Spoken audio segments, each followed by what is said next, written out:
Yes, a very good afternoon and many thanks for staying with us right here on NTV Uganda. My name is Romeo Bisik. Of course, I'm coming to you with a very pertinent conversation. The COVID-19 response by government and the impact of the COVID-19 pandemic on our women and girls. According to the reports that are coming in, 56% of women and girls have suffered physical violence at some point in their lives. I'm talking about those between the age of 15 to 49 have suffered physical violence. That's how tough the situation is right here in Uganda. 58% of women in this country and 44% of the men in this country actually condone violence against women. What am I talking about?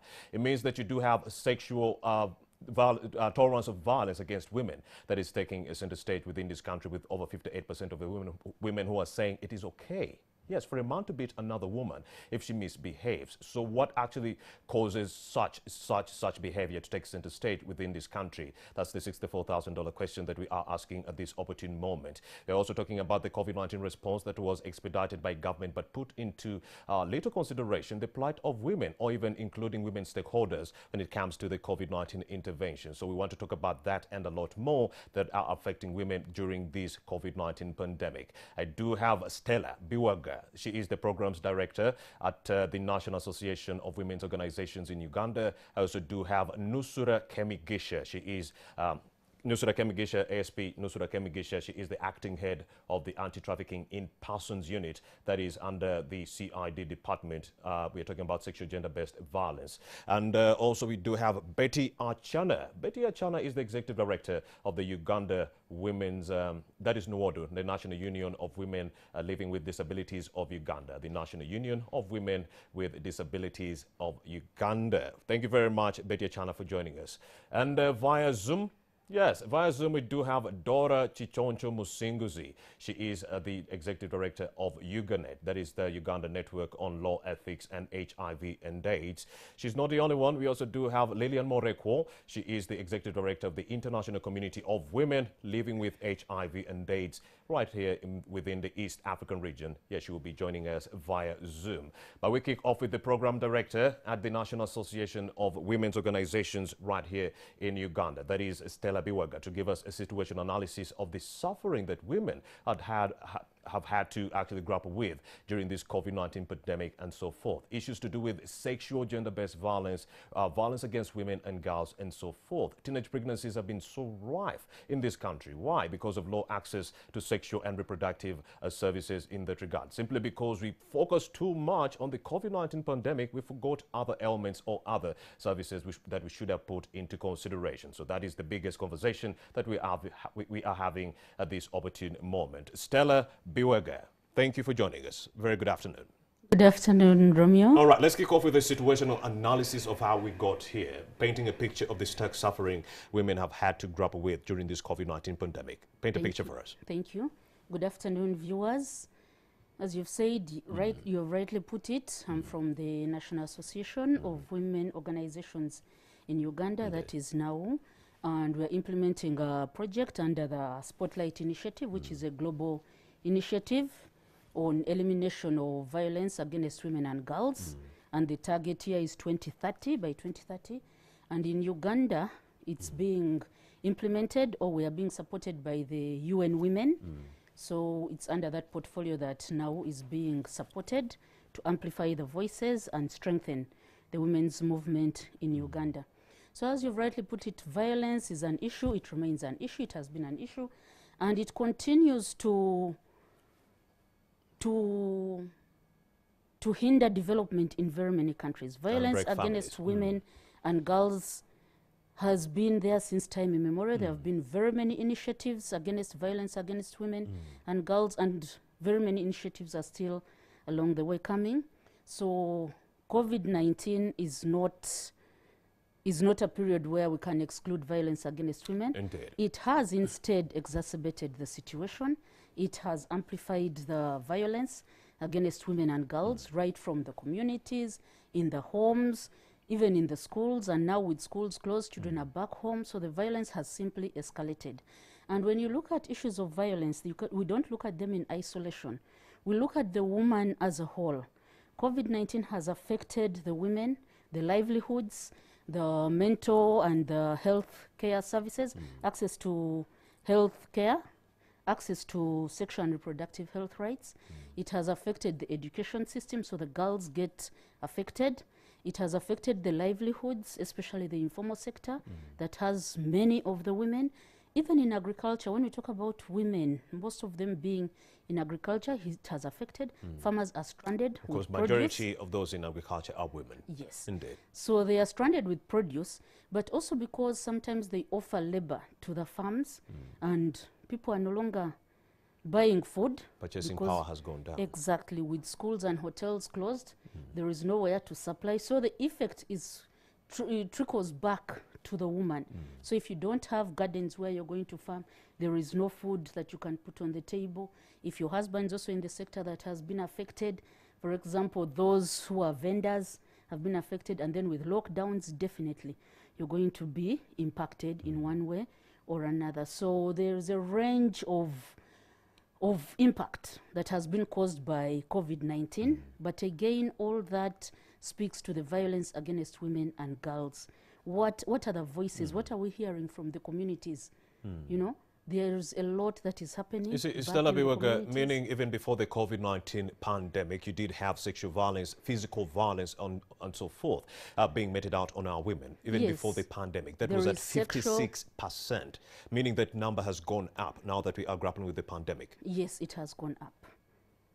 All right. The number has gone up following the pandemic because there are very many factors. That What are those push factors?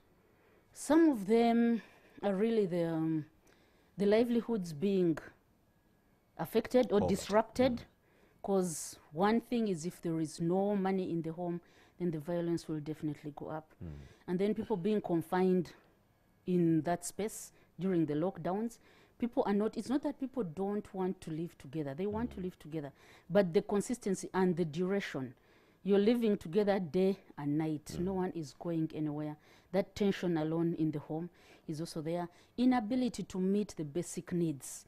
The children are at home, you can't take them to school, you're struggling with food in the home. So all those tensions are giving rise to all this. And then there is also the emotional violence. You know, you're seated in the home, there is nothing to do. As basic as water and electricity, the utilities can't be met. So you can imagine the tension where you can't meet, the children are crying, you can't put food on the table, and they are looking at you, you're looking at the man is also looking at you. It can only erupt into violence, because you're going to talk back at each other. And one of you may not take it lightly, so it's going to escalate into violence. Indeed. Of course, we have a police officer in our midst, that is ASP Nusura Kemigesha. She is the acting head of the anti-trafficking in persons unit that is at the CID headquarters. I'd like her to paint a picture of why, or what are some of the push factors leading to the increased cases of sexual gender-based violence within our country. Of course, the COVID-19 lockdown exacerbated that problem. Nusura, very good afternoon. Thank you for joining us. Yeah, Paint for us a picture of why we are seeing so many increasing cases of SGVB in our country, especially in the lockdown. Good afternoon, viewers. Yeah, there have been a slight line increase in cases of SGBV. Slightly? Yeah.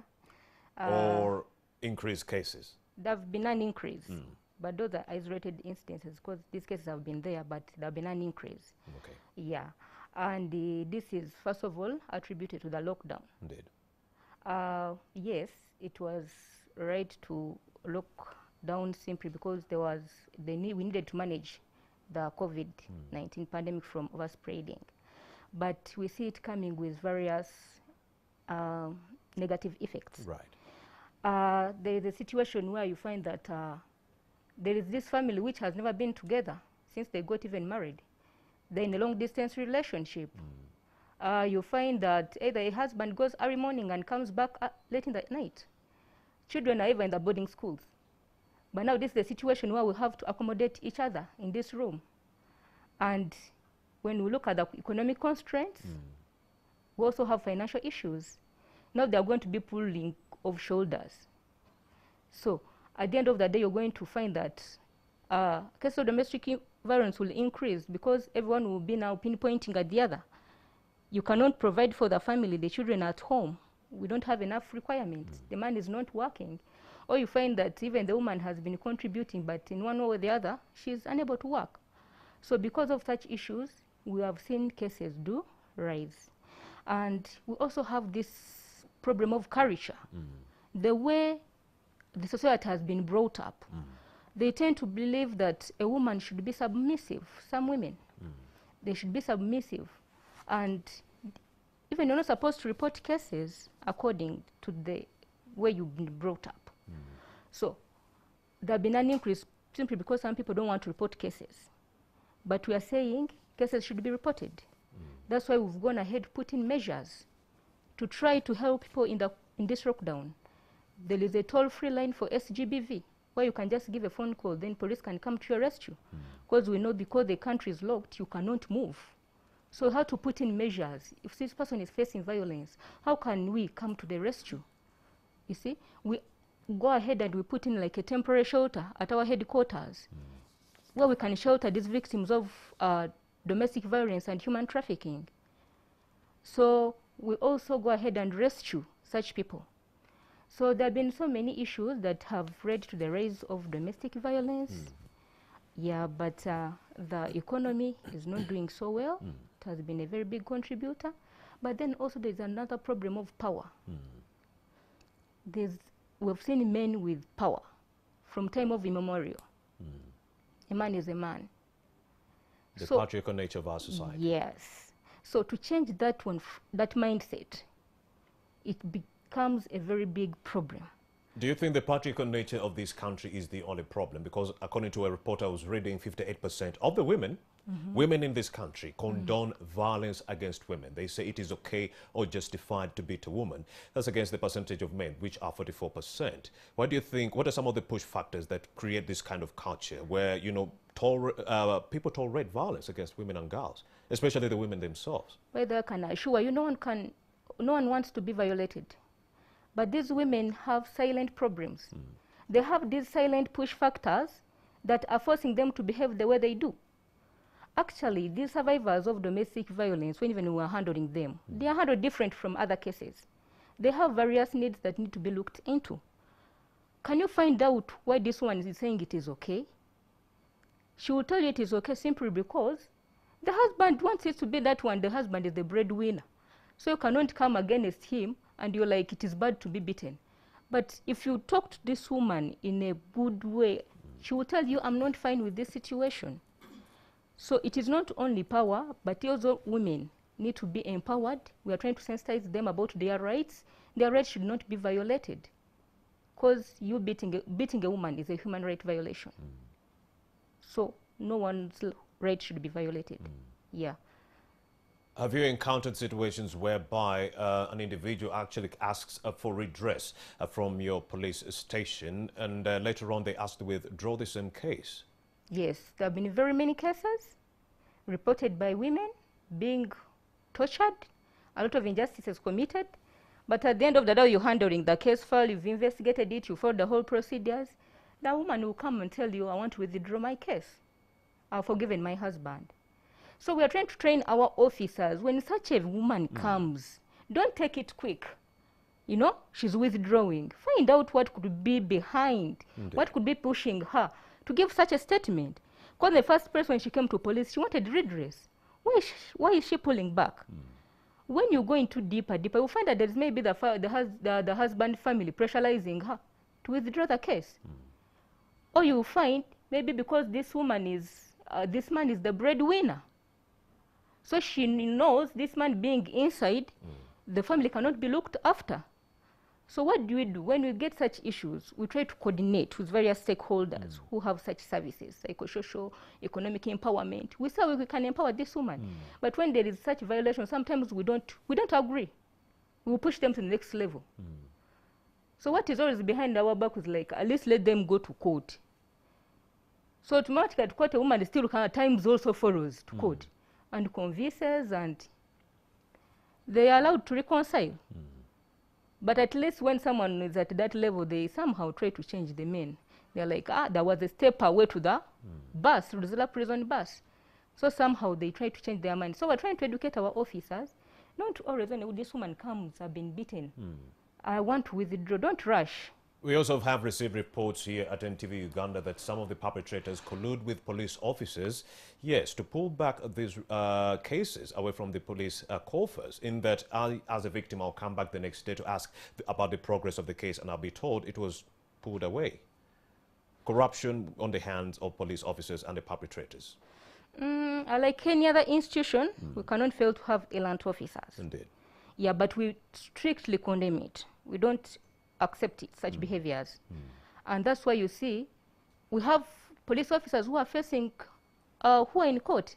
They are facing their criminal charges. We have the standby disciplinary court, which deals with such impunity. But for us, we are saying the public, it's not the end of it all. This officer is not the end of your case. If you met such an officer, know that this officer has a supervisor. Always try to move. See, what does the boss say?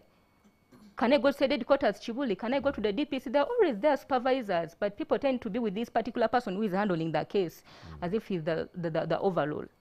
So we don't accept it, and we don't say it doesn't happen. It happens, but we have systems also to manage such errant officers. Have you ever continued with the case at the, at the expense of the victim who is saying, me, I do not want to continue with the case, continue with this case all the way to the court, and this perpetrator was arrested?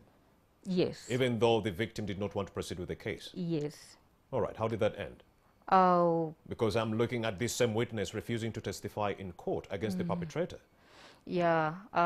Those are all challenges that come in during investigation, and which the public will know. Yes. We need to know. Because the public will always criticize. Cases are reported, but we don't see convictions. But there are challenges. If a victim wants to pull out, you cannot proceed. But like in these grievous cases, we don't just pull out because the victim says, I'm pulling out.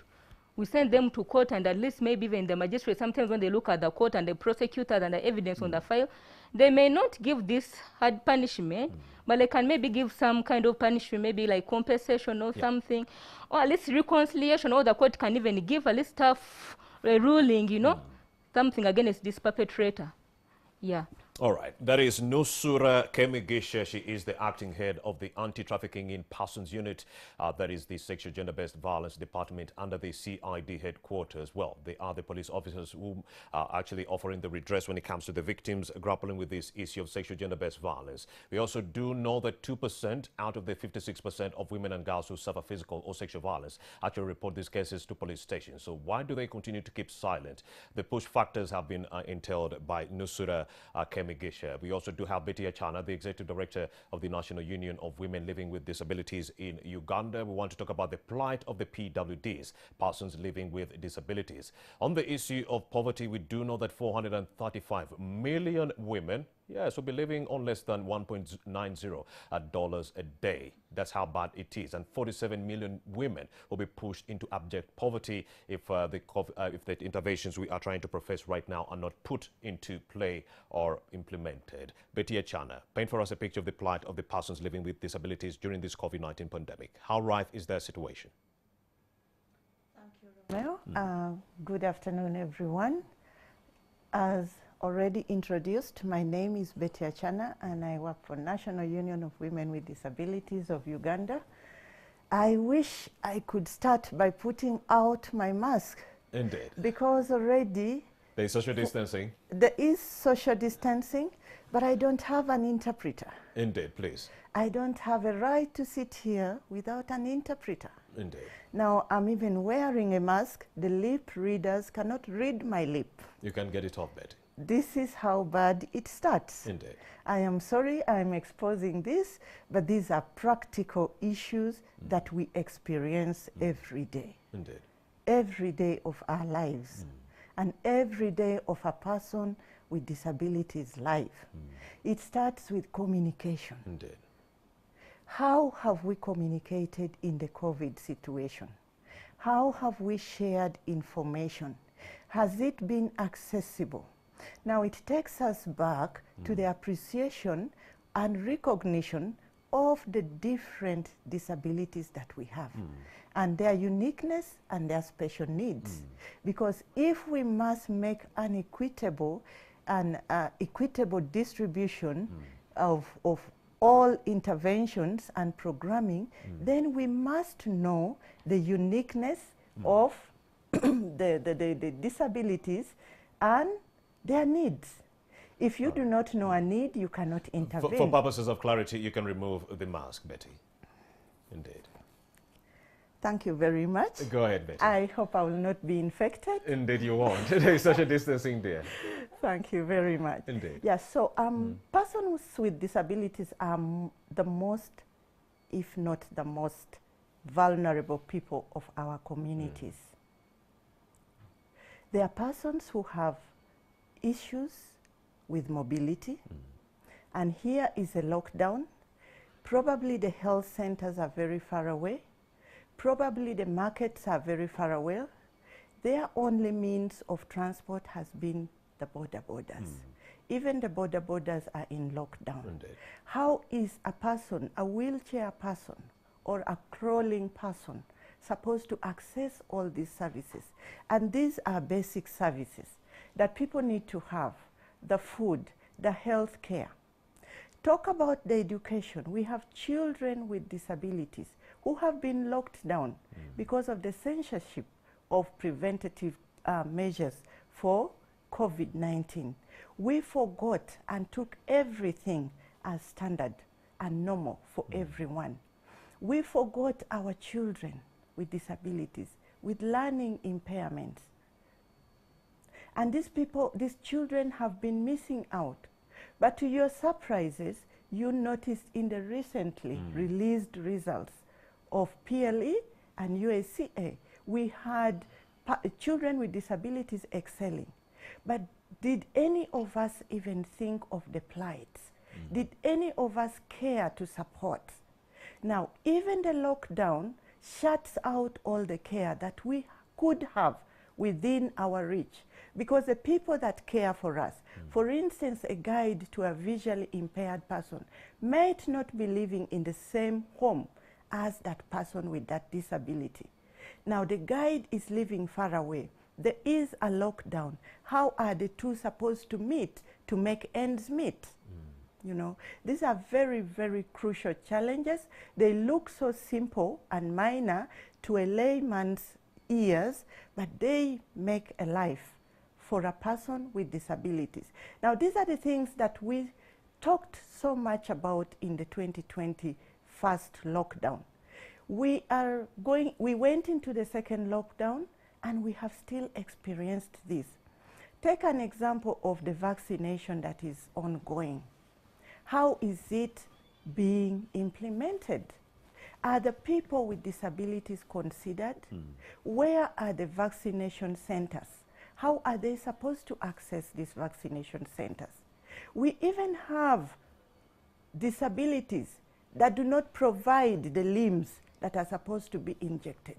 Have you cared, have we cared to sensitize these people, to know where else we can vaccinate in the absence of the limbs? You know? And also remember, these vaccinations require someone to go physically to these points, but we are talking about mobility issues for RPWDs. Exactly. Go ahead, Betty. Yes, so still with the vaccinations, we have some people with mental health. We have people with epilepsy, and these are people that are sustaining their lives on medication.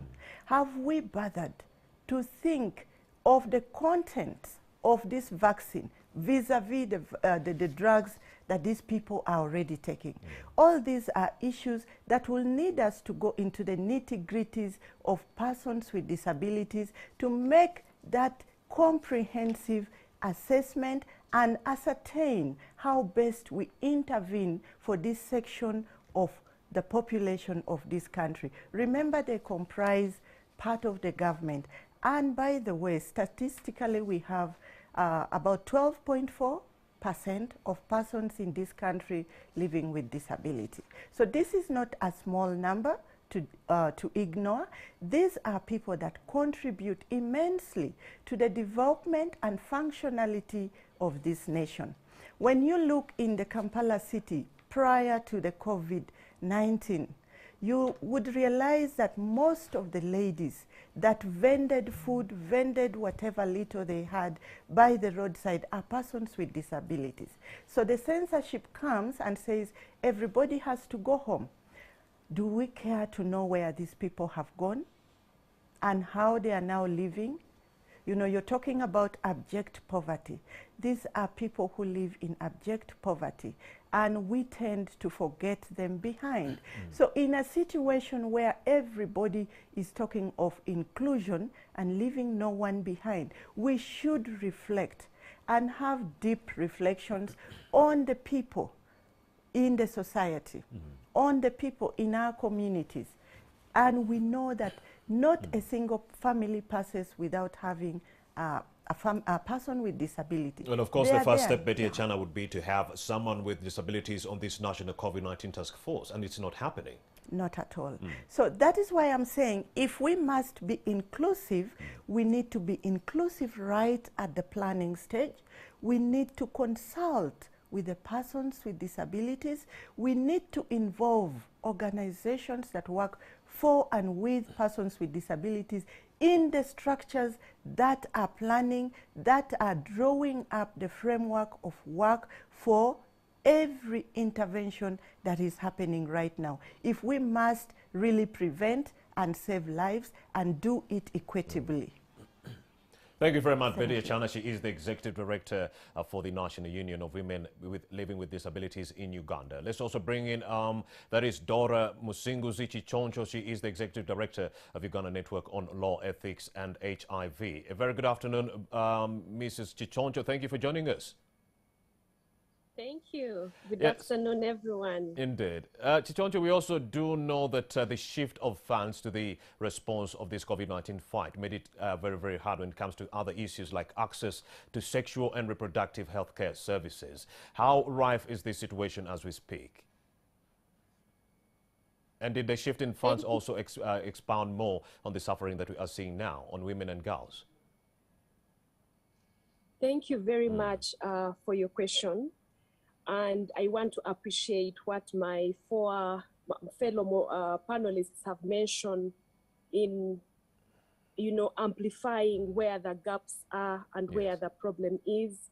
Before I go to sexual reproductive health services, allow me make two more additional points that further paints a picture for our listeners to be able to understand how this is a real looming crisis that needs critical attention. The figures are what I will speak to. The annual police crime report of 2020 indicated a 26% increase of violence against women cases. Domestic violence or gender-based violence, whichever name they give it. 26% is not a number to just look and move on. This was 2020, and we are in 2021, and a similar issue has happened. Our questions have been, what did we learn that could have really given us a better response in 2021? As we fear that we are not yet out of this valley, what more are we learning that could shape the responses to protect women and girls as we continue to fight this pandemic? That is what I would have loved to be my core message. Let's go to sexual reproductive health services. Clearly, this was a crisis for younger girls. The numbers are rife and they are clear right here with me. I have key cuttings from newspapers between March and now. And the cases are appalling. Just reading for you two of them. This is Daily Monitor, July 21st. 2,300 schoolgirls conceive and 12 married off in the lockdown. In a patch, this is New Vision.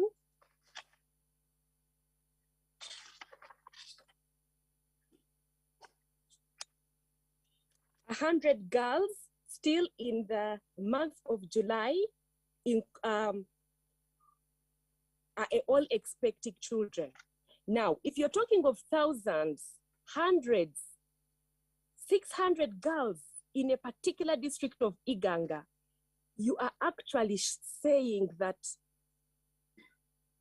families are in trouble, young girls are in trouble. They're going to give birth to children like they are. That is a sexual reproductive health issue.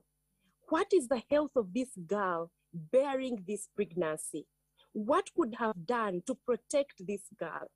Is there anything that can keep her alive and her newborn? Are the services enough? And the answers to these questions most likely are going to be in the negative.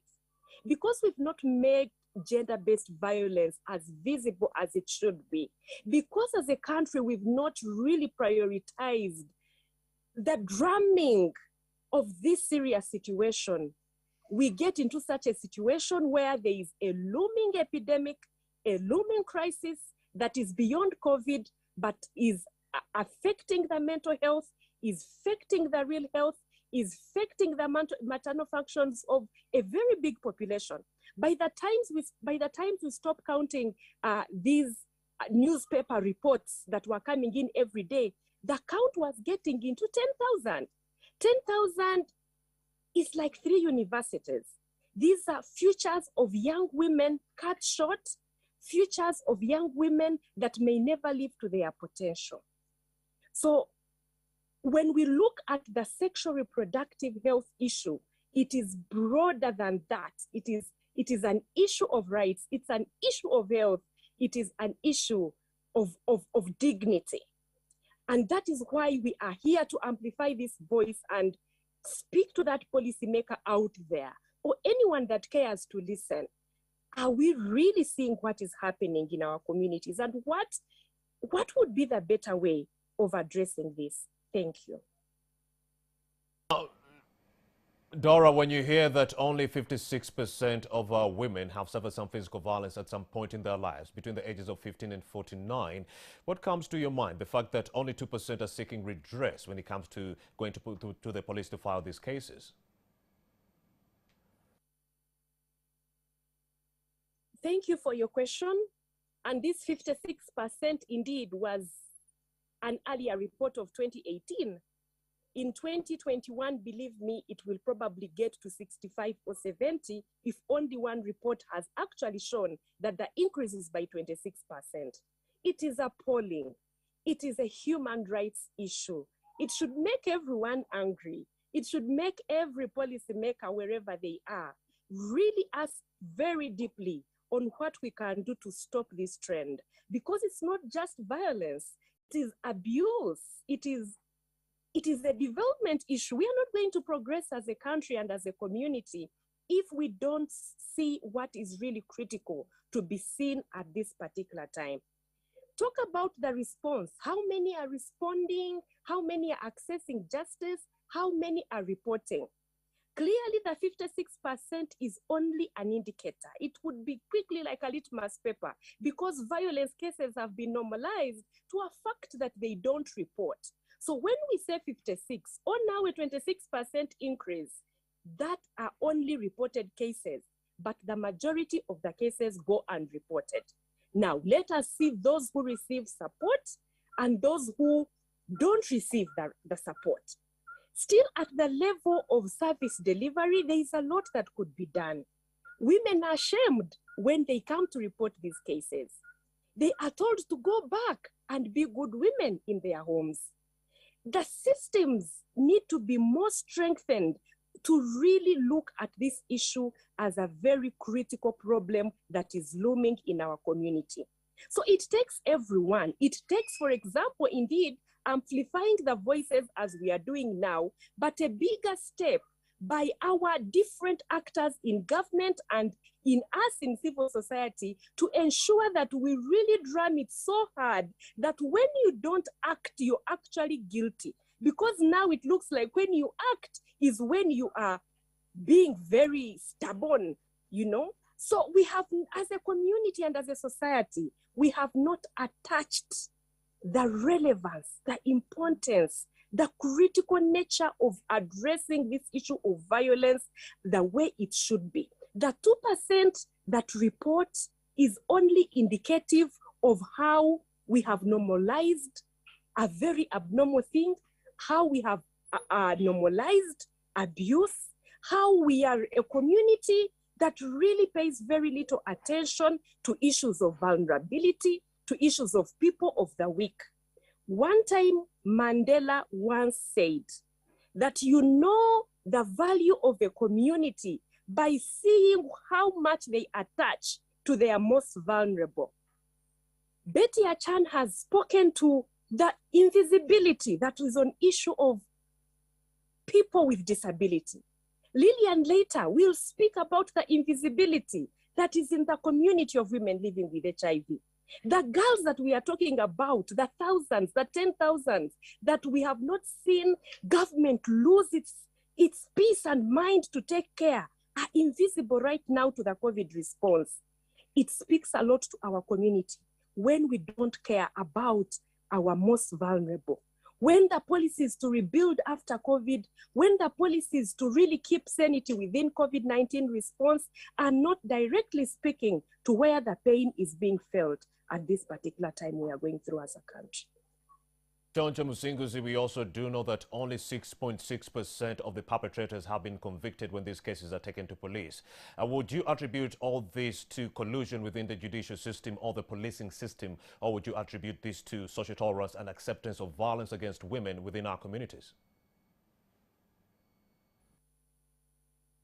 Like I have said, it is a social construct. It takes everyone, it takes all systems of government, but it also takes us, the wananchi of this country. Yes, the police as an institution probably has areas it could improve. Same with the jail sector, has a number of areas that it has prioritized. Conversations have been going on. The police as an institution, indeed, like our speaker has mentioned, there is lots of improvements that are enabling, are making reporting a lot easier, such that indeed the 2% gets better. But this battle of addressing the vice of violence against women or gender-based violence, domestic violence, is going to need everyone. There is what we can do at our different levels. So when you name it as a social construct of not really caring, that is what it really mostly looks like. Because one system of government could care. If the other is not caring as much, if the community remains to be as it is, there is little progress that we shall make. So back to our theme today, amplifying the voices, calling everybody to really to action is what we need.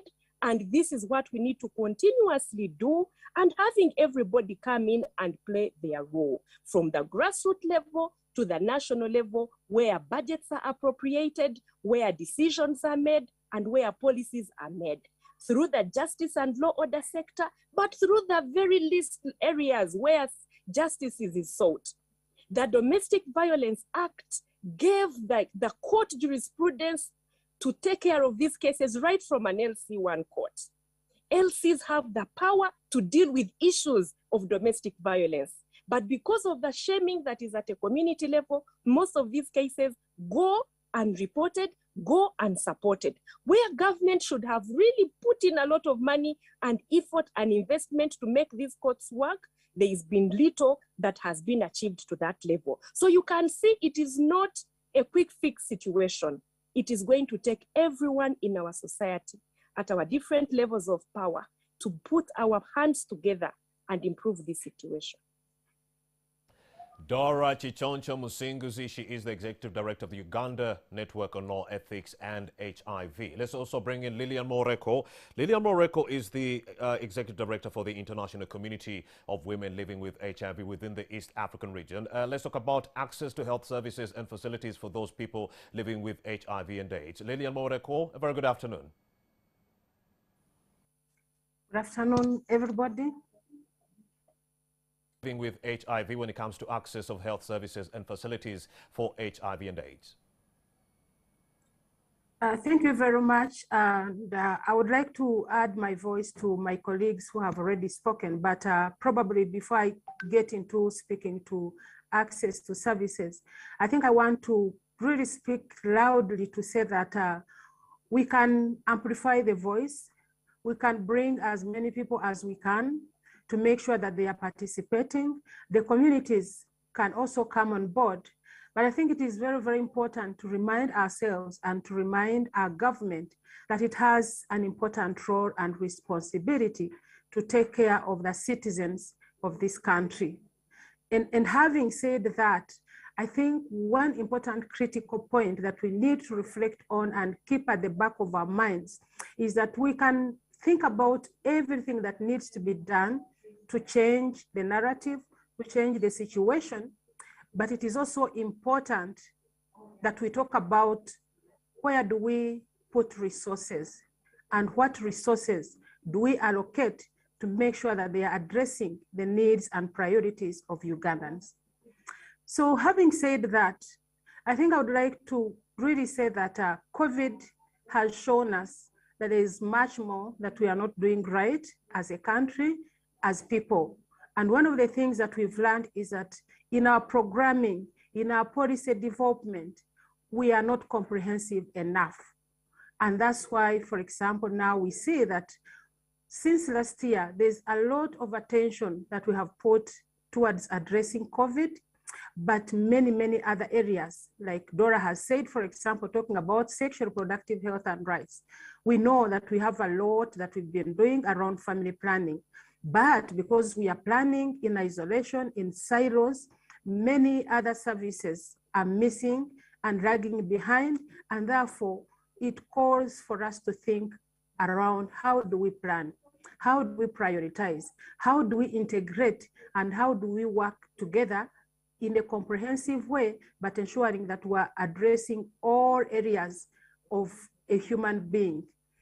The difficult and challenge that we've had as a country and that we continue to have is that we are looking at a human being in compartments. We are not looking at this person as a human being that has comprehensive needs and priorities.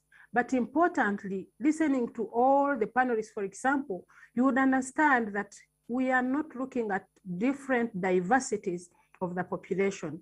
And therefore, when it comes to service delivery, when it comes to allocation of resources, then we have a problem because we are not looking at this person as a whole.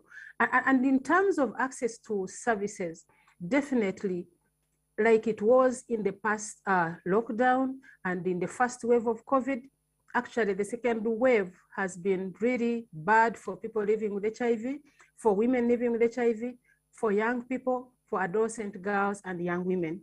Just because, one, we did not learn from the first wave, we did not plan better in terms of how these other services could continue being given out or accessed. And this time it was bad to the extent that when we had cross-district lockdown, many people were getting, especially people living with HIV, were accessing their ARVs, or what we call antiretroviral drugs and treatment across the district. That, for example, you had somebody who, for example, stays in Shema district and they get their treatment in Barara. So with that cut of crossing districts, but also limited access to public transport that majority of our people use, it was really very hard to continue accessing services. And of course, we appreciate that the Ministry of Health, together with the implementing partners that are delivering HIV, TB, malaria, and other related services, continue to look at different approaches and ways of ensuring that the communities did not suffer. Still, it did not work out as it was supposed to, because one of the key challenges that we have in service delivery for HIV is stigma and discrimination. And therefore it became even harder for communities, for people living with HIV, to continue accessing services, even when the implementing partners and service delivering organizations were ready to get closer to these people. So I think for us, the point is that in terms of planning, most of the challenges and issues that we are facing is also because the people who are supposed to be at the table advising and guiding are not there.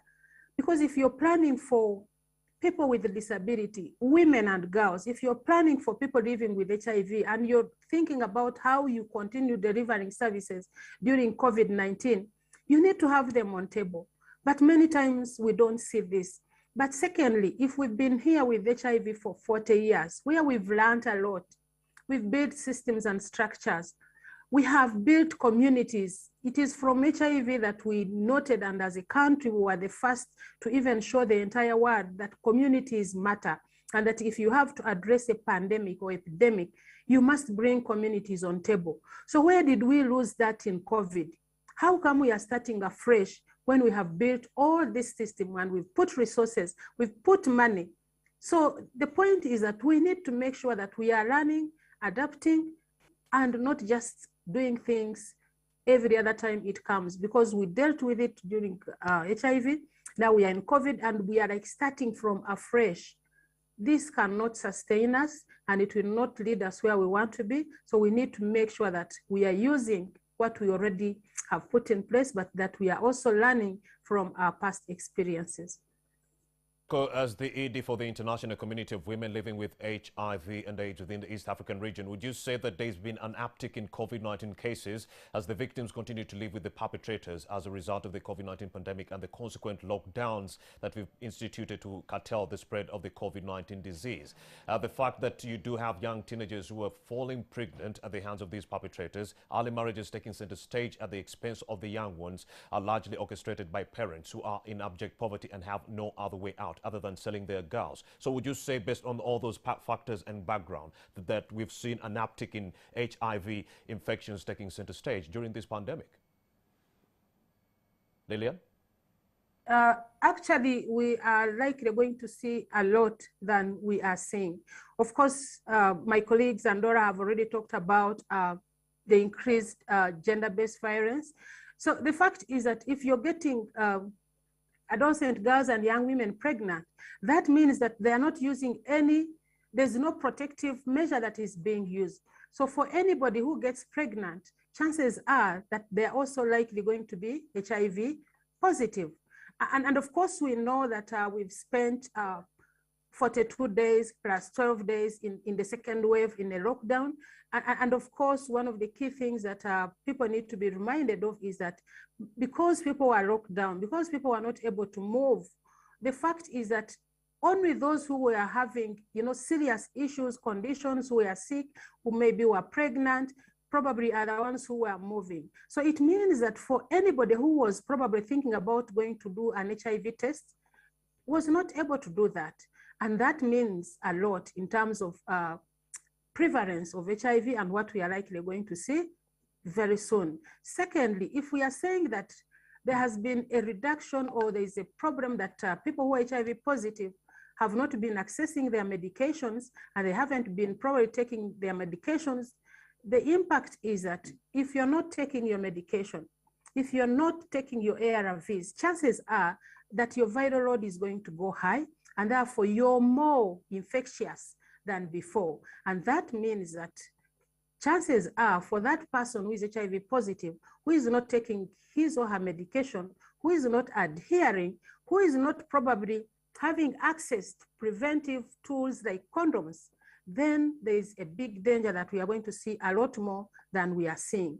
And therefore it should worry all of us that even when we are talking about COVID and when we even appreciate the impact of COVID in all of us, then we need to look beyond that. What is it going to look like even when we have been able to control COVID, but we are not able to control other epidemics and conditions? And therefore, that's why I started by saying that we need to look at a comprehensive way of addressing the problem rather than addressing the problem in bits and pieces. And you can go on, for example, to say that we are at the moment not doing much, not thinking much about schools and children who are not in school. These children were a little safer when they were in school, but now they're in the community. Nobody cares what is going on. Parents are not sure of what to do. Everybody is struggling. And therefore, we don't have a comprehensive program that addresses the needs and priorities of these young people who don't know what the future lies, who don't know the people they are staying with. And therefore, there is a lot that is going on that requires that we have a comprehensive approach to addressing the needs and priorities of the different categories of people, including young people, adolescent girls, and young women. And if we don't do that, we should not be surprised that probably, and God forbid, by the time we get into the third wave, it is going to be worse. Because as we speak here and as we talk, I have not had a comprehensive program that is to address the needs and priorities of young people. All we are talking about is prevention of COVID, but nobody thinks about these young people whose lives are at stake and they don't know what to do. So the next is, if anybody comes to them, and no wonder we are getting many of them getting married off, getting married, getting pregnant, and they must be getting HIV. And so that is where we are, and that is where we are taking a country, and we must be doing something better.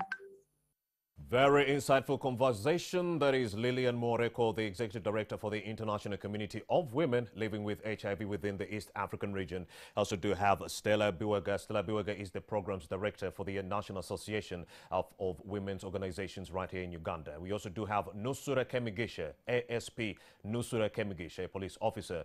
She's the acting head of the Anti-Trafficking in Persons, yes, under the CID headquarters. We also do have Betty Achana. She's representing the National Union for Women Living with Disabilities in Uganda. On Zoom, yes, we also do have, that is Dora Musinguzi Chichoncho. She is the Executive Director for the Uganda Network on Law, Ethics and HIV.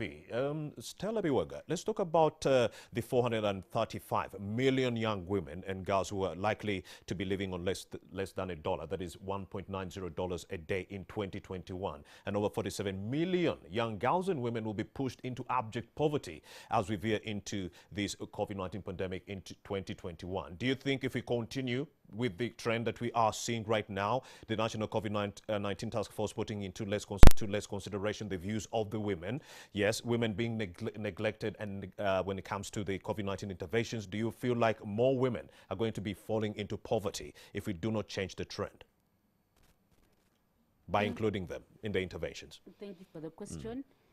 Yes, we see that figure going up because when you look at the disruptions caused by COVID to the livelihoods of the women and the communities, definitely that figure is going to go up. The poverty index is going to go up in this country. So in terms of what do we do, I think the need to have the planning should be inclusive of women. Indeed. We find out how have they been affected, what can we do, and moving forward. Because when you look at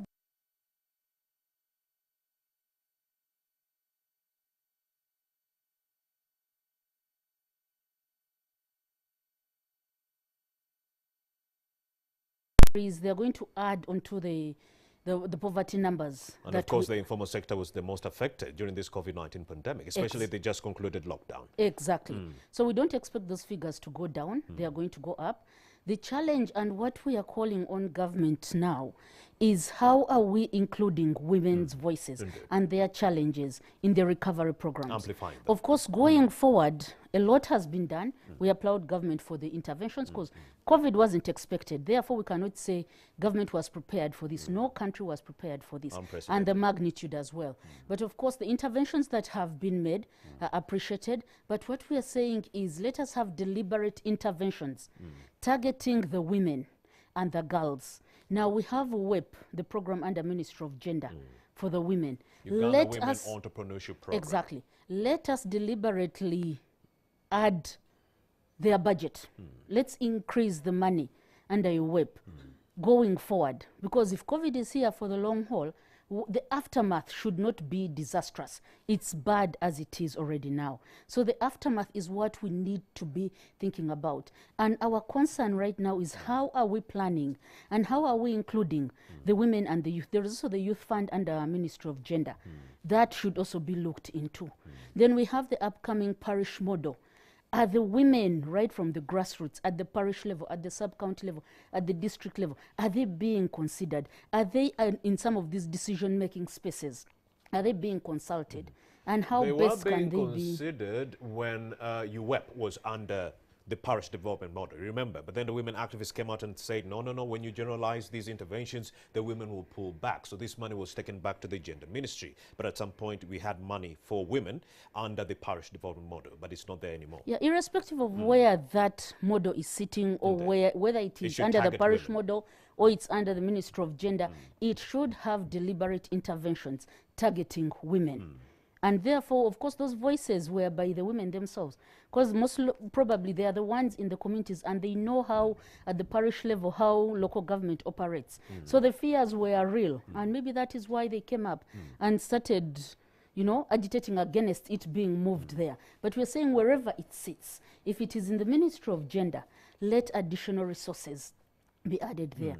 We should not treat it like the year 2019-2020, because by January 2020, the 2019-2020 budget had already been passed. But we are going into some of these budgeting cycles come November, if COVID, because they are talking about the third, fourth, fifth wave. So the fifth wave might be in 2023, 2024. So we have ample time to really aggregate the data. Let's collect the data. We have the time now. We are able to. There is data. We had a census in this country. So that information is there. The women networks and the organizations, we work with Ministry of Gender. That data is there. At the district level, that data is there. So we know the categories and the numbers of the vulnerable women and girls in this country. Can we plan ahead of time and adequately so that it is not it is not an emergency. You know, we are not responding to emergencies. This is something that is real. We now know it's not going away very soon. So we need to have deliberate measures put in place and consultations. Stella Biwaga, what the leaders do not understand is that when we try to empower women, we are actually trying to avert a looming hunger within this dear country of ours. Do you know that 68% of the people in this country are engaged in agriculture, and over 58% are women? So meaning if you do not empower women in agriculture, production will go down, there will be food insecurity within no time. People will be falling and dying because of hunger. So we need to be empowering women. Am I right, Stella? You're right, but it's not that the leaders do not know. They know. But we need to do the right thing. All right. We Why are know they what not responding if they know? there are very many factors that may cause them not to respond, because they are different. Because the president is watching and listening. And he would like to know why his leaders are not responding to the issues of the women. He appoints these people. No, it's not that they are not, they do not know. Yes, they know. But when you look at the priorities, Indeed. because today we are here, as the women, we are of course not making noise. We are trying to amplify these voices, as we have said. Indeed. But I think, was it yesterday or yesterday but one, the medium and small scale enterprises were also up and saying we also need this support. So the different categories. And majority I think, of whom are women in the informal sector. of course.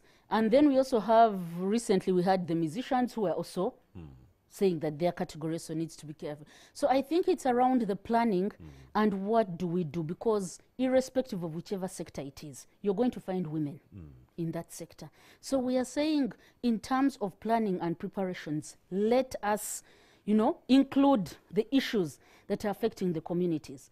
Because if we do not include the issues that are affecting the communities, especially the women, as you said, they are the majority in this country, what will happen, you know? What will happen to the generations to come? And these are some of the issues that we need to begin thinking about and addressing. Deliberate discussion has to start in this country right now. And right now, and right here on NTV Uganda. Thank you very much, Stella Biwaga. She is the Programs Director at the National Association of Women's Organizations right here in Uganda. We also do have Nusura Kemigesha, a police officer in our midst. She's the acting, without a gun. So, yes, she's the acting head of the Anti-Trafficking in Persons Unit under the CID. We also do have Betty Achana, the ED for Nuodo, the National Union for Women Living with Disabilities in this dear country of ours, Uganda. Via Zoom, we do have Dora Musinguzi Chichoncho, the ED of the Uganda Network on Law, Ethics and HIV. And also via Zoom, we do have Lilia Morekwo. She is the ED for the International Community of Women Living with HIV within the East African region. Well, this conversation is largely still taking center stage right here on NTV Uganda, but we shall take a breather and return shortly after these messages. Don't move a muscle. All right, welcome back, and many thanks for staying with us right here on NTV Uganda. We're talking about the government's COVID-19 interventions and the impact of the COVID-19 pandemic on our women and girls. We also do know that 435 million women and girls will be pushed into yes, below the poverty line and will be surviving on less than $1, which is $1 a day. That's how bad the situation is. Now, when it comes to abject poverty, 47 million will be pushed into abject poverty. But here in Uganda, many of the experts are saying we did so little when it comes to COVID-19 interventions to ensure that the women pull through when it comes to the economic hurdles that are brought about by this pandemic. And the fact that we focus too much on the interventions that could curtail the spread of COVID-19 and not the impact of the same on the livelihoods of the people who live within this country, Uganda. We focus too much on curtailing the cases. We forgot sexual-based violence that took center stage and was rife during the COVID-19 pandemic. We forgot FGM, female genital mutilation. It is still continuing and happening, even right now, simply because we are having too much focus on the COVID-19 pandemic and the interventions meant to curtail the spread of the COVID-19 infections in that regard. Let me also bring in Nusura Kemigisha. She is the acting head of the anti-trafficking in persons right there at the CID headquarters. We'd like to know about how rife the human trafficking situation got right here in Uganda. How many people were trafficked and what were the push factors behind that? Nusura, a very good afternoon once again. She has no gun. Yes. Yes, it is a civil conversation. Yeah. Yes. Nusura, I would like to know from you how rife this situation got. Human trafficking situation during the COVID-19 pandemic. Did it become worse? Did they go down? What is the update? What is the status quo? Human trafficking is a global problem. Indeed. Yeah. So during COVID, we saw the rise. Before, we had a lot of transnational cases. But because of the lockdown, we had an increase in the domestic violence, in the domestic trafficking, where it was within the country. Because at the first lockdown, the borders were closed. So there were no people moving out.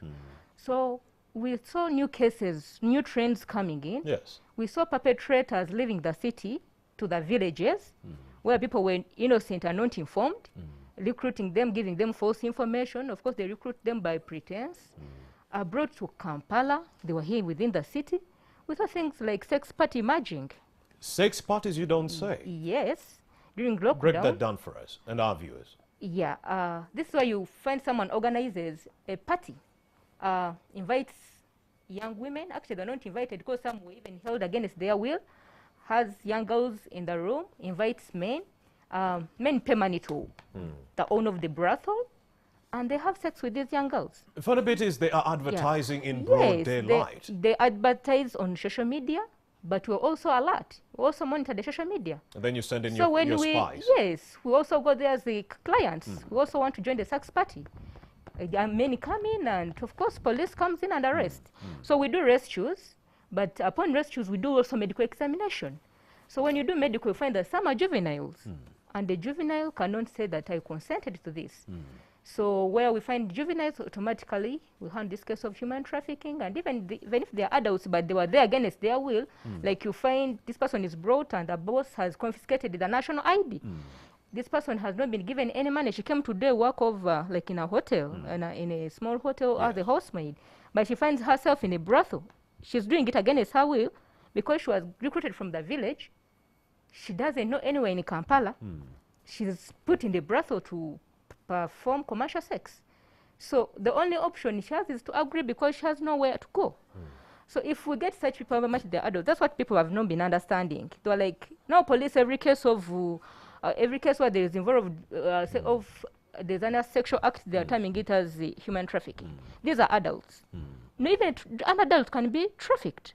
Because if you're forcing me to have commercial sex, all the money being paid is being remitted to you. I'm not benefiting anything. I did not consent to it. I'm a victim of trafficking. No, sir, this sounds like something in a movie, but this is the reality we are dealing with. It's the reality. We have cases. We have taken perpetrators to court, and we have rescued these victims. Take us through the rehabilitation process. So first of all, we start with our in-house cleaning. Well, we have a department specialized with detectives to manage these cases because they're so unique from other cases. How you treat a victim or a survivor of GBV and human trafficking is different from the way you treat a victim of robbery or theft. Because these victims come with a lot of needs that need a multi-sectoral approach to be handled. where we need various stakeholders to come in on board. As a police officer, I can do investigations, yes, I can do arrest, but I may not do psychosocial. So the rehabilitation part, we partner with these other agencies who have those services. Yes, we partner with UN Women can come in, with IGM, Uganda, Willow, all those people have counselors. So they can come in, they handle the psychosocial part of this. As we do investigation, we partner. Then you have like a temporary shelter, because we even do rescues at night. Like now those sex parties, you do rescues at night. So avoid re-traumatizing of this victim. So what we did, we have a temporary shelter at CID headquarters. It is a transit where we can have these victims once rescued, where they can be staying, as we see how to get a partner to take them over and rehabilitate them. Yes. It has been good in that working with other agencies, that the survivors at least are taken through process by process. They are rehabilitated, and some NGO even give them economic empowerment. These women are given skills and even given startup capital. You know, it betters their lives. So for us, what police did was to create a department which can really handle these issues in a specialized way, that we don't look at only prosecution. We look even after the well-being of a victim, the survivor. What's her well-being? We use the victim-centered approach. We are taking the perpetrator to court, yes, but how about this victim? Is she going back to the community where there is danger, where there is a suspect? Are there any danger? So we measure, you know, is the perpetrator in the home setting? So it is not the matter of, getting this perpetrator, you investigate and take to court the victim with whom it may concern. No, you go an extra mile. What was the push factor? Education, There are NGOs who are even sponsoring in good schools. All you do is to make a referral. I have this case, I've rescued this survivor, I need these services. And a child is integrated in a first-class school, Or the government, you go talk to the area church chairperson, these children were trafficked. We've seen where we've rescued children by these pastors, the so-called pastors. They bring them, they're going to educate them. They use them to solicit money. Their photos are put on social media, they are disabled. So they abuse their rights, because someone is disabled, they're using them to solicit money, but they're not doing anything for them. Yes. Yeah, so we go in and rescue these people, and we go ahead and do an extra mile of going and do home tracing. We talk to these parents to be careful. So maybe you also take this opportunity to talk to the parents to be careful on whom they give their children to. Children, you find children in the villages, they are moving, they are selling things, they are not bothered about COVID. Even these girl children are not bothered, whom are they meeting? So let parents get to know their children. Let them enter their children's lives. Let them guide them. Children at this lockdown, they have a lot of time, and they're misusing that time. Of course, the biggest problem pertains to the fact that you did have some big families, and these families needed to spread out many of these children. If I had like 10 children, I would send one to an uncle, another to an auntie. Is this where the problem was? Trusting our children with strangers or people with whom we do not know their personal traits very well? That is a problem as well. But remember, even the family where you're sending, you send because you trust the elder in that family.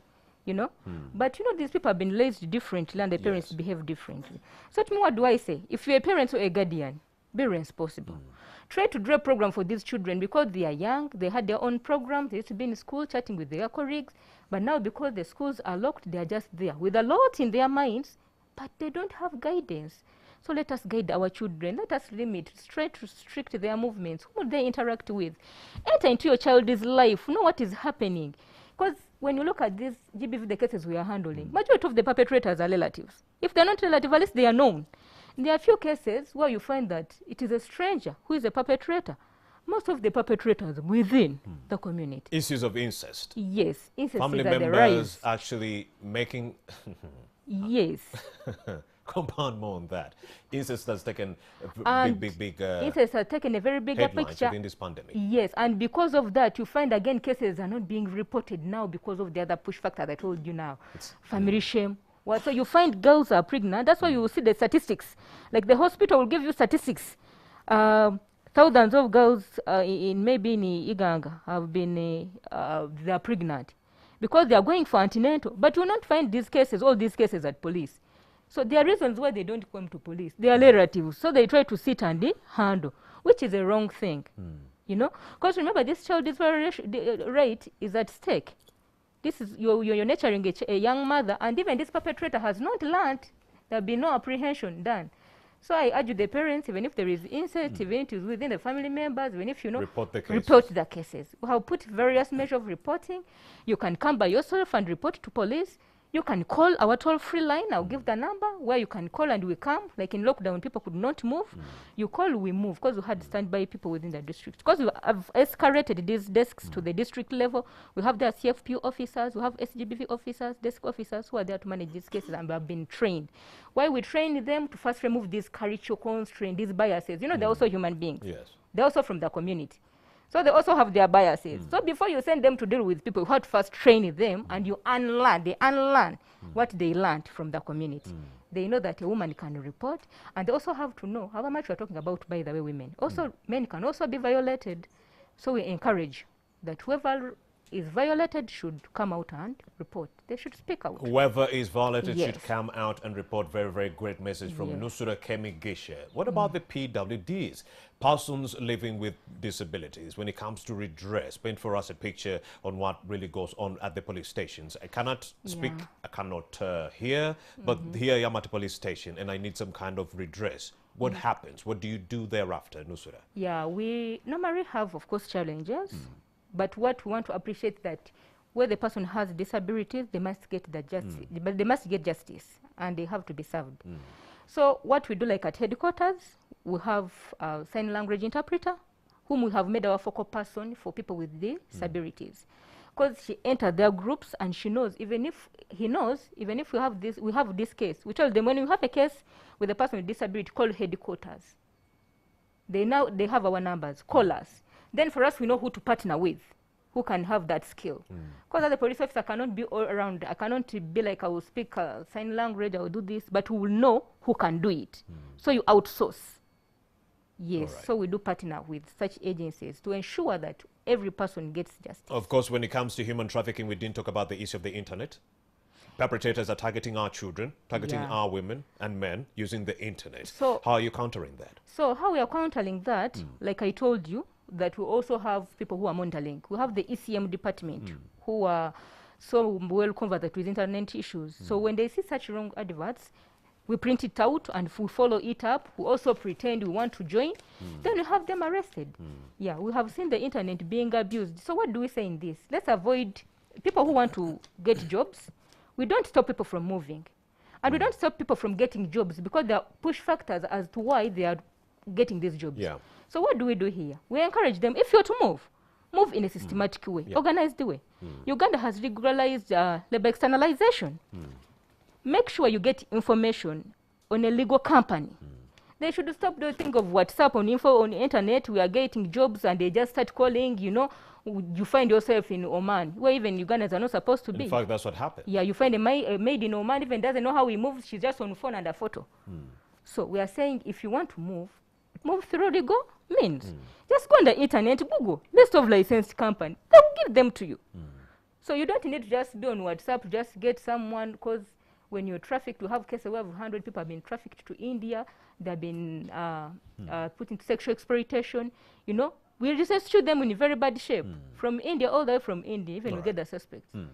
Thank you very much, Nusura Kemi-Gishe. Let me also bring in Betty Achana, the Executive Director for NUODU, the National Union for Women with Disabilities in Uganda. Betty Achana, let's talk about recommendations, resolutions, if you will. What needs to be done to ensure a more inclusive COVID-19 response so that no one is left behind, especially our women and girls suffering with disabilities in that regard. The floor is yours. Thank you, Romeo. First of all, I want to appreciate you greatly. I made a cry at the beginning of this. Indeed. And I see I am communicating. Initially, it was not wise for me to sit here. Sister Maureen Nambalira is here. Yes, I am so happy and grateful. Now I know my people are listening. Indeed. Thank you very much. So it starts right from there. Indeed. If we must move forward and leave nobody behind, and we know there is a convention on that, leaving no one behind, we must be inclusive. Indeed. And we must be deeply inclusive, where deeply means looking into the specific needs of every disability, of every minority group, of every girl and woman, because this there is diverse, difference in where we stay, in the circumstances we face, the way we are affected by community, by social norms, by culture, but even religion. So we need to take into consideration inclusion at a more detailed level, so that we have everybody moving together and voices amplified in a unified way. Now, again, for us to be inclusive, I said it earlier, we need to involve in our structures that are functional. What do we have in the structures? Do we have people that are giving the right information and the details on the specific needs of the women and girls generally in this country? Not only women and girls with disabilities. Women and girls with disabilities are first women. Put aside disability. Disability is a condition. Now, disability brings the deeper vulnerability on the face value. So you need to consider that there is vulnerability as a woman, there is vulnerability in addition to disability.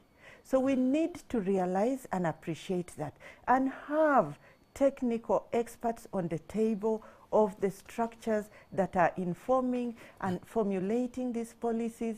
And yes, we do appreciate we have representatives in parliament, we have ministers with disabilities, and we are grateful. But how much is that doing? We need to work as a team. We need to move together.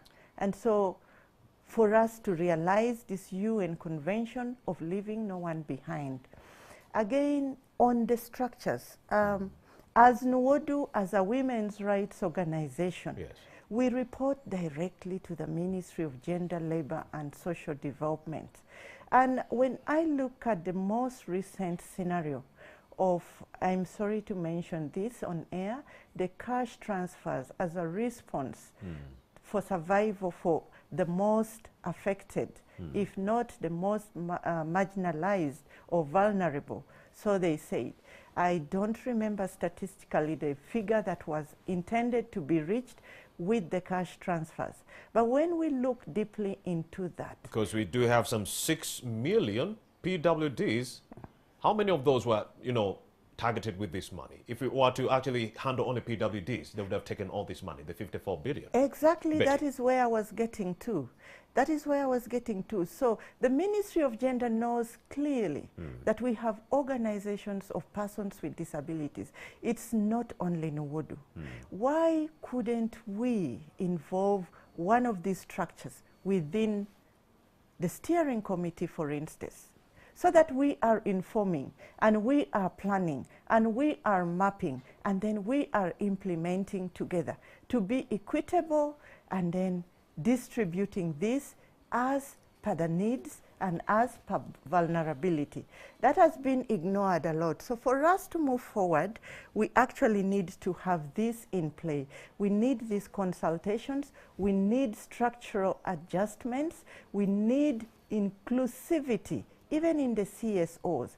Right now, as I speak, as an organization for persons with disabilities, we are implementing a project, advocacy for inclusion in the women's rights movement. Amazing. And that is specifically to cater for that inclusion, so that even the CSOs, of course you notice that in the past, even the CSOs forgot about persons with disabilities, let alone the girls and the women with disabilities. So we are now taking it upon our shoulders to create this awareness. We even carry out workshops and trainings specifically for inclusion and disability mainstreaming. And mainstreaming meaning bringing the issues that are pertinent to the persons with disabilities on table. And then we are discussing about it together. So I think moving forward, we should embrace equitable and equality in our implementation, in our programming, in our interventions, but most importantly, it starts with our planning. That has to be inclusive. Yes. Betty Achana, the Executive Director for NUODU, the National Union of Women Living with Disabilities in Uganda. It is fast approaching all the way to 5, but then we are still actually taking a look at some of the recommendations that we could take a look at before we wrap up this conversation. Let me also bring in Dora Chichoncho Musinguzi. She is the Executive Director for the Uganda Network on Law Ethics and HIV. Dora, we were talking about recommendations, resolutions that could actually go a long way in alleviating some of these challenges we've just professed on this show. What needs to be done? Could you kindly come? Could you kindly? Dora Musinguzi Chichoncho, we are talking about recommendations that could help us alleviate some of the challenges we've professed right here on the show. Resolutions coming in from the Uganda Network on Law Ethics and HIV. Uganda. Thank you very much. So critically, like we've really discussed, government is at the center of changing the narrative and changing this dire situation. And government is not only the Ministry of Gender. Government is going to take the highest level of leadership. We appreciate and salute His Excellency the President that has really been at the helm of leading a national response on the COVID-19 management. We would love to see his leadership as he has spoken to disease control, as he has spoken to economy recovery, as he has spoken to the health sector and refurbishing and really presenting a strong face to manage COVID, to in the same weight and with the same recognition, speak to issues that are making women and girls vulnerable in their homes, in private spaces, and in the community. That is a core call. Then we are calling upon the National Task Force that advises the president. Every day we read that there is a lot happening in cabinet. We would like to see a cabinet decision on these rooming cases, because these are not small numbers. For the young girls, we are talking about 3 universities. For women that have lost limbs, for women that have lost jobs, for the women that are being described by Betty Achan. Yeah. All these are going to require a lot of support, a lot of response, but also visibility. Do you know that we cannot respond to what we cannot see? Could we open our eyes and see better what is happening around us? Look at the vulnerability in villages, in communities. We saw that the leadership started from RDCs to local leaders to all people who are duty bearers at a district level. Do they see and report the desperation and the devastation that communities are going through? When there are regulations that are now monitoring, churches should be closed, congregations should be closed, very well, we understand what that is supposed to mean. But if indeed the community networks that have been probably holding a bit of sanity, if they remain without clear guidance on what they could do, isn't that leaving the battle to the COVID-19 impact and its effects to only biomedical responses only? Which are the other actors that could be spoken to, that could be included and brought to the table, such that COVID-19 is addressed by different other actors, probably those who would see the devastation that is happening to women and girls? And again, like I had also said, beyond the duty bearers with power and offices and money and budgets, there is the audience that is listening to us. The violence is happening in private walls. The violence is happening in homes, in neighborhoods, and in communities. It is going to take Ugandans' anger and agitation to say that this cannot happen. The girls are in our homes, within our quarters. It is going to take us, the media, yourselves as NTV. Yes. As the women's movement has come out, we are here as the women's movement to really ask people to drum the drum. Yes, Could we Dora. all drum the drum? Indeed. It is going to be very critical, and those are my top 5 recommendations. Thank you very much for your question. Dora Chichoncho Musinguzi, she is the Executive Director for the Uganda Network on Law, Ethics and Integrity. Thank you very much for that submission, Dora Chichoncho Musinguzi. Of course, let me also bring in Lillian Moreko. She is the ED, International Community of Women Living with HIV and AIDS. Lillian Moreko, let's talk about what needs to be done to ensure uninterrupted access to sexual, reproductive and health services for our people living with HIV, the teenagers and so forth. Thank you very much. My top on the list is that we need to talk, we need to sing, and we need to make sure that integration is real. And when we talk about integration, we are talking about integrating people, so that we are talking about all people with their needs and priorities being brought on board to participate in policy processes, in programming, and most importantly, that we are integrating resources, bringing resources together and allocating resources where they are needed. That is one of my first recommendation, because as you have heard, there are different groups of people that are vulnerable, and there are others that we have not even talked about. For example, we've not talked about displaced people and refugees in the camps and what is going on in their lives right now. So the list can be long, but when we integrate, that means that we are going to be looking at all these challenges, needs, and priorities. And when we put the cake on table, we shall cut it accordingly to make sure that the priorities of these groups are addressed. That is my first recommendation. The second recommendation Go ahead. The second recommendation is that we need to have a comprehensive plan for addressing COVID now, tomorrow, and the day after, because we know this is a pandemic that is not going away today, and therefore we must have a plan that is comprehensive in nature, but also looks at all the different sectors in this country. That, for example, we are talking about gender, we are talking about education, we are talking about all sectors must come together to come up with a plan that we all buy into and agree to implement. And again, I want to refer ourselves to where we've come from with HIV, that when AIDS came, what we first did as a country was to come up with a multi-sectoral approach that brought everybody on board, including individuals, and that everybody had a role and responsibility, and that everybody did that because we all came together. But this business of having scientists sitting wherever they sit and they think that they are planning for everybody is not going to take us where we need to be. Indeed. That's why, for example, we are struggling with mental health issues, because nobody is representing families and what they are going through when we send everybody there, when people are isolating in their rooms, when even maybe they are in one room and you're telling them social distance, isolate. But we need to make sure that we are comprehensive in our programs and that we have everybody. And I think my last but most critical is that we cannot continue giving a lip service to citizens of this country.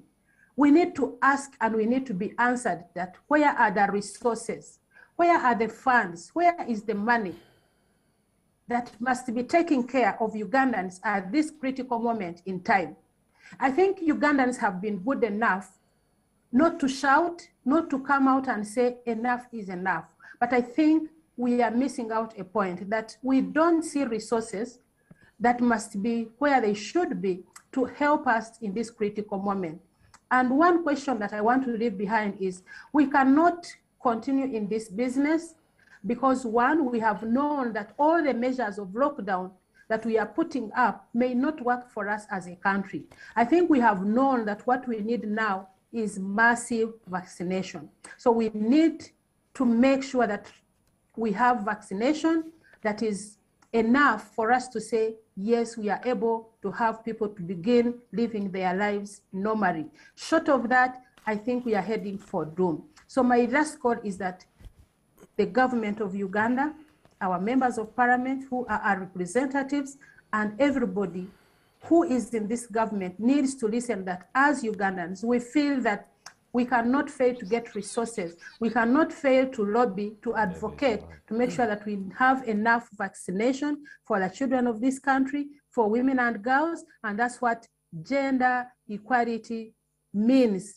We need to have a shared cake. We need to have Ugandan cake shared equally, and that's what we mean by equity. We cannot have Ugandans die in hospitals because there's no oxygen. We cannot have women and girls die on the way in ambulances because we don't have enough beds. I think this is time for us to say as women and as mothers of the children of this country that we can be better, and we believe that we can be better.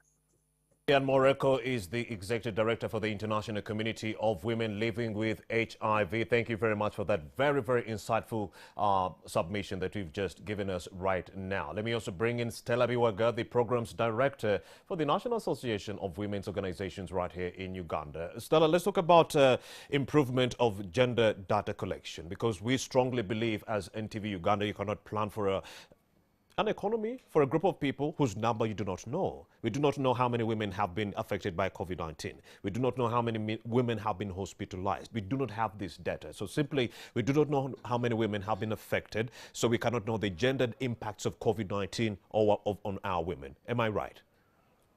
Yes, you are, but we have a baseline in this country. We have the baseline, and we have an institution that has the mandate to handle the statistics in this country. Of course, there is the Uganda National Bureau of Statistics. That is its mandate. We have why I say we have the baseline is we had a census, so we know the figures. So then every institution, ministry, department, agency that is dealing with... We know the figures of women impacted by COVID? No. That's the data that we know the need. baseline of how many Ugandans, how many women, how many children. The normal stuff. Yes, that we know, and that can be the baseline. But every institution that is working towards COVID response, the ministries, the agencies, the departments, including local government, should be in position. We have the structures and they have the mandate. They should be in position to get this information, to get the statistics. When you go for COVID testing, your details are taken, your NIN is taken. We have NIRA. The NIN is taken. Where is this data being aggregated from, you know? So we have the capacities to get this data. We need to be deliberate about that. We have the different, for example, we have the Bureau of, the NGO Bureau. It has all our information. Plus, that you know the NGOs and where they are located.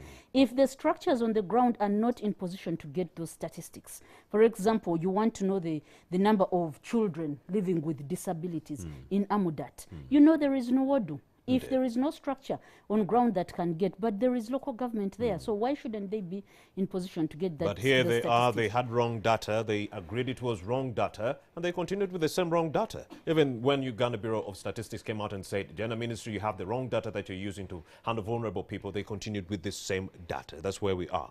Now, the problem, of course, when you're dealing with data, there is always a plus minus. Errors will always be there. So the issue is when you get this data, do you verify? You need to do the verification. When people had, like happened in the last round when they were distributing food, there are some households that got more food. You know, someone will say that I don't stay here. People were getting more than once the food that they should be getting. So I think when people heard that they are collecting this information for purposes of giving out money, of course, one is some people recorded their own relatives. Some people registered themselves twice. So when you collect this data, are you able to verify this information? We have the LCs, we have the local government, we have the institutions, we have UBOS, and we have Ministry of Gender.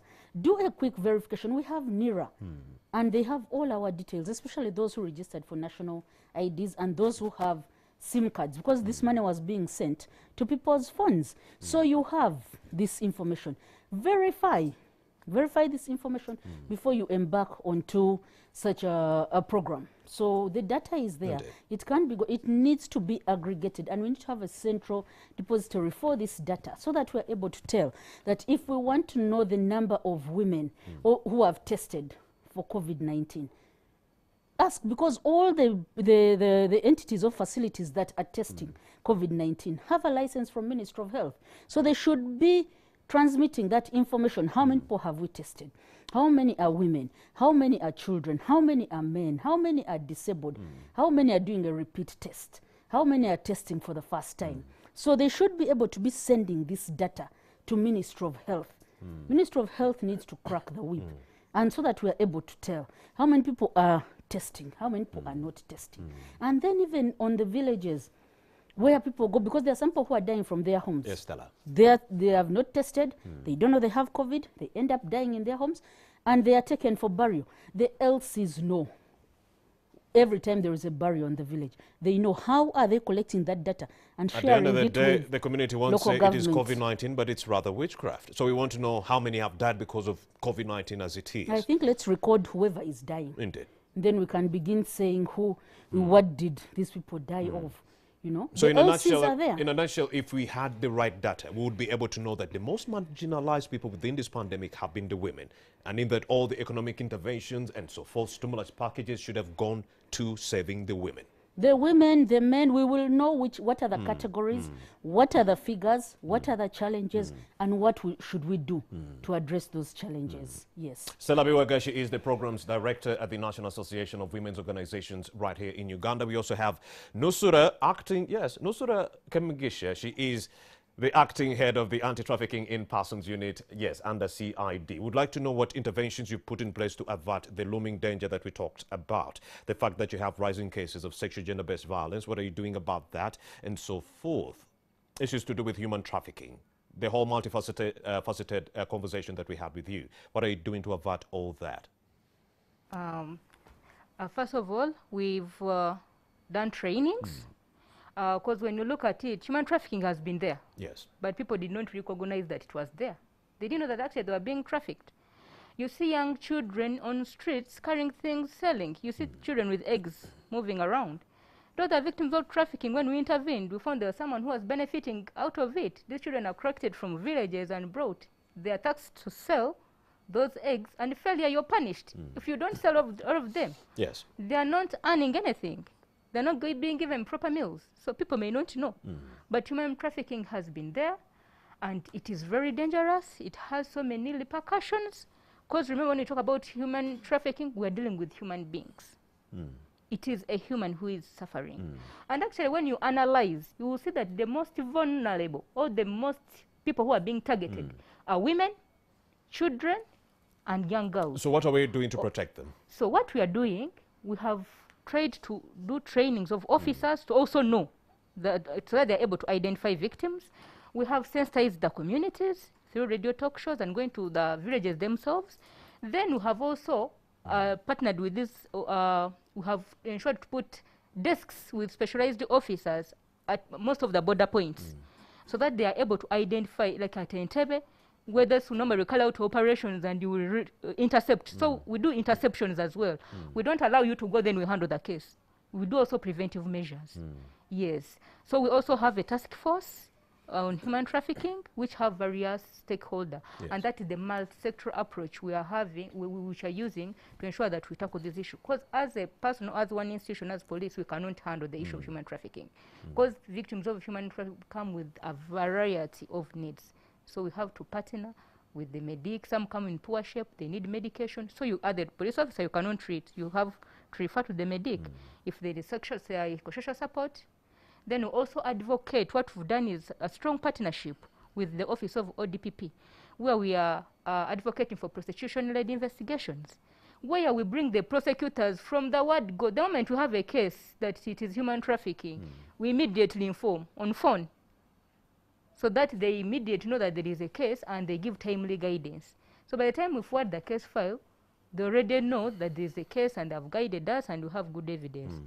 Then also, you know, we also have now we are able to analyze our own DNA. We have a police forensic laboratory where we've been having these exhibits, but they take long, you know. But now we have at a free of charge.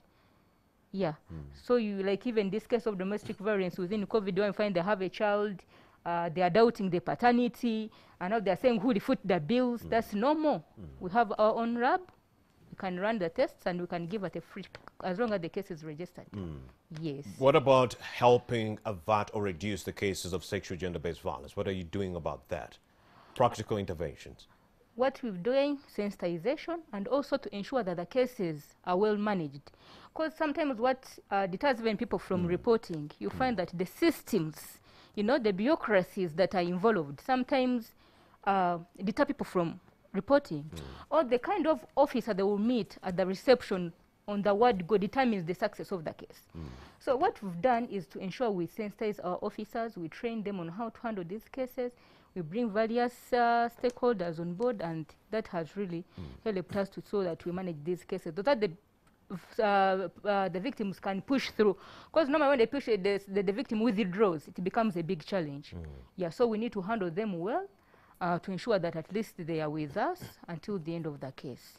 And to ensure that whoever does the case, the perpetrators also are handled in the systematic way. They face the law. And all right. Yeah. Let me also bring in Betty Achana. Betty Achana, let's talk about another issue, the response to COVID-19. You have experts who are saying it must take into consideration the essential workers who are most at risk. We are talking about the nursing officers who are at the forefront. But then here you are, we are talking about nursing officers and they're still crying about their lunch allowances and so forth. Expand more on that. Thank you very much, Romeo. Yes, it's good you clearly state that they're still crying about their egg. And yes, we cannot underrate the level of exposure that the nurses go through. And we know that 90% plus of these nurses are female, still about gender, still about a woman, and still about a girl child. We know they leave families behind. We know they leave their own babies behind, but they come to save a life. They come to join forces, to rescue. You know, so it is not funny to know that they are doing all this and they're putting their own lives at risk, but even the compensation doesn't come through. It is not funny. It is one of the violences. I think it is emotional violence, because when you unpack all this and bring it to your brain, I think at some level it will even cause a mental problem. I think it is too heavy a burden for a nurse to carry. So I think, like my other colleagues said, we really need to consider. We need to consider the people at the forefront.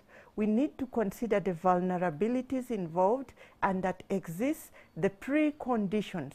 And let us not have COVID and the COVID situations and the preventative measures, whatever restrictions that are being put in place, undermine the already staggering systems, especially health systems that we have in place. Initially, I thought, as a person, and this is a personal opinion and a personal wish, initially in the 2020 lockdown, borrowing from probably our neighbors and seeing that Uganda had done so well in the prevention of COVID, given that it was a new scenario, and so many funds came in. I think if we were mindful of the women, of the generation, of our country, we should have put that money into structural reforms and put clear systems in place so that even now, when we need to vaccinate people, the VHTs in the villages are reaching households. They are empowered, first of all, they are trained, they are aware, and then they are doing their work. They are facilitated to do their work. Now, this is the problem when it comes to facilitation to do the work. The money disappears. And this is why we are saying involve the CSOs, involve all these stakeholders at the planning level, at the budgeting level. Probably you'll do the implementation, but you need a couple of brains to put a structure that works and that works for everybody, inclusively, well integrated. You need a couple of brains to put things together. Should we deploy social workers within the communities to help us with this sensitization campaign, now that you do have individuals who relate better with these social workers other than police or any other government officials? So if we are to employ them, have we trained them? Do they know what they're supposed to do? It still goes back to budgeting and I think delegating some of these roles. If you gave NAU, for instance, a role to train the VHTs in the village, for instance, Amolatar, where I come from, you know, I think NAU would do it and do it efficiently and effectively and perfectly, and the VHTs will deliver. But the government arms are shortened because of the facilitations that you're talking about, but also shortened because of the corruptive tendencies that people have. And again, shortened because of the people that we have in the systems that are not being considerate and they're tending to leave the vulnerable to stay vulnerable. We're not moving forward in that way. Not knowing and not appreciating that these vulnerable actually contribute way over 50% to the development of this country economically. You know, UNICEF has it that when you educate a girl child, you've educated a nation. We at Nwodo have it that when you empower a woman and a woman with disabilities, you have empowered economically an entire family, an entire community, because they fend for those families. So for you to deny a nurse their facilitation to services offered, I think that is a heavy burden that we all need to reflect upon.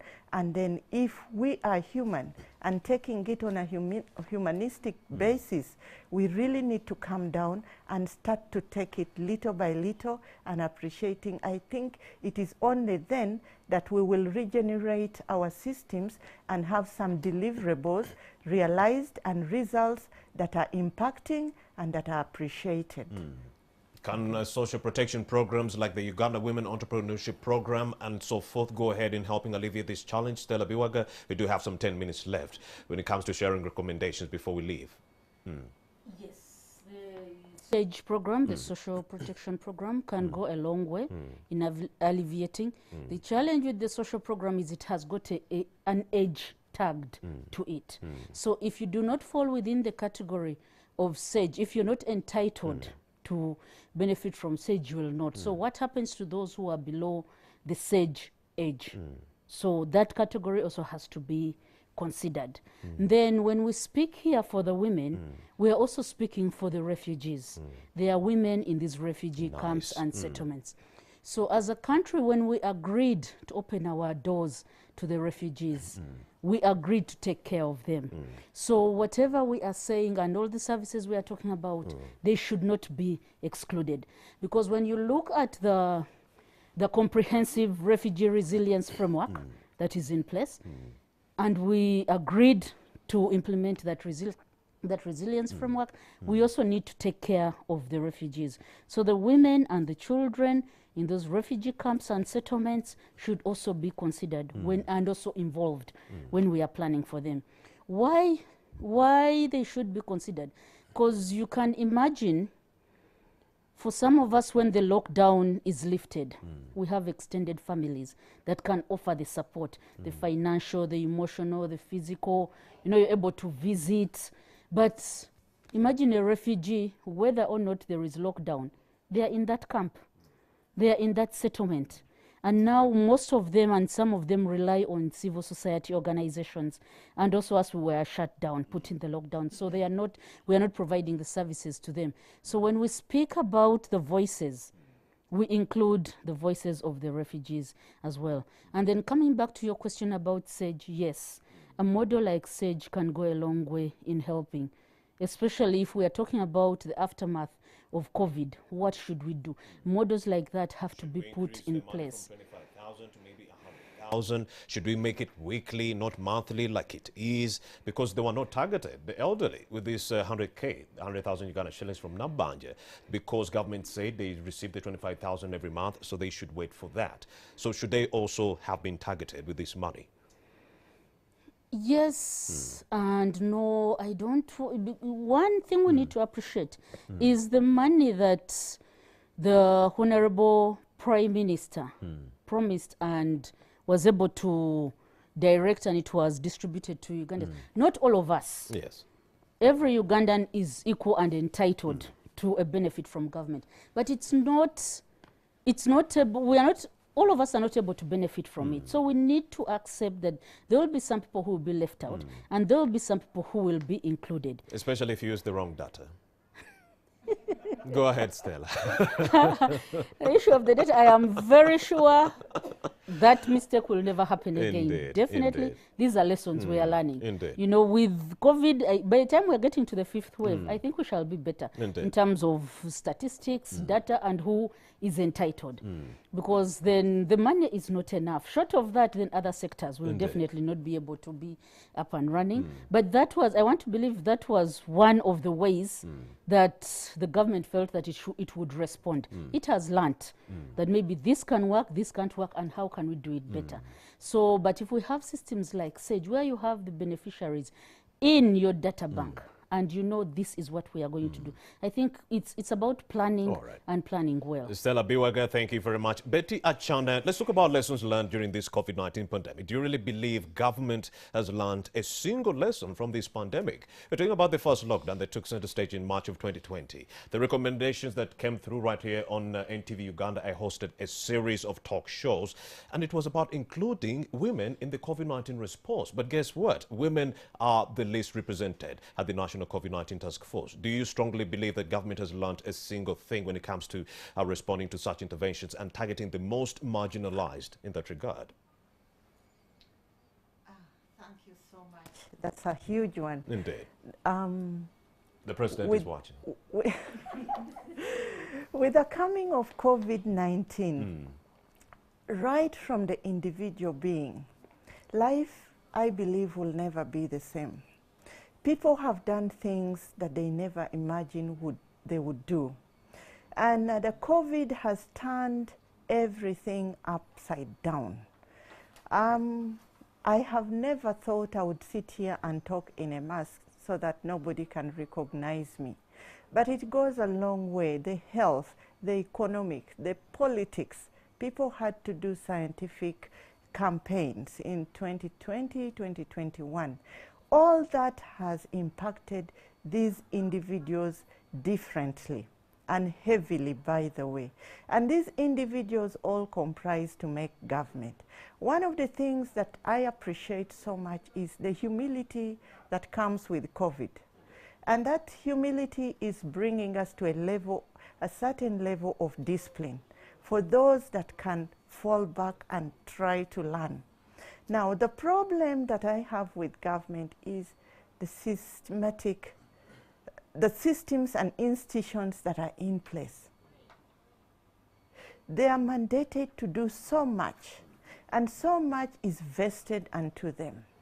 But we don't see this coming through to the different sectors, to the different communities, to the different other institutions that are supposed to facilitate and help the welfare of the well-being of Ugandans, and especially women and girls, and now taking into consideration the education system. It is so frustrating to have children sit home for 2 years. That clearly justifies that we did not learn much as a government. Because if we did, again, I refer to Kenya, the children are in school. And many other countries, children are in school. But look at the children in Uganda. Someone just said, and I'm glad it's coming from a police officer, that they're selling eggs by the roadside. Oh. We have so many children who are even running away from home and running to where nobody knows, So the learning is there. We feel it. We appreciate it. But it doesn't come through to guide us on the next steps. All right. Thank you very much, Betty Achana. We've run out of time, but it would only be wise to give Nusura Kemigishe at least 30 seconds to wrap up this conversation. Nusura, you have women who are adamant to actually report perpetrators, who are actually aggressing all their rights. So please, speak to the women. in 30 seconds. Yeah, I call upon all women and children to report violence. Indeed. Let's know that their rights are not supposed to be violated, and the police is there to handle all their cases. All right, thank you very much, Nusura Kemi Gisha. Please go and report those perpetrators. Do not keep silent. Silence is complicity. If you are a neighbor and you know someone who is being aggressed in that regard or whose rights are being violated, you are also complicit in that crime when you don't speak out on behalf of that neighbor. My name is Romeo Busiko. Of course, we've been talking about the government's COVID-19 interventions and COVID-19 response and the impact of the same on our women and girls. My name is Romeo Busiko. We do have the bit coming up next. Good afternoon.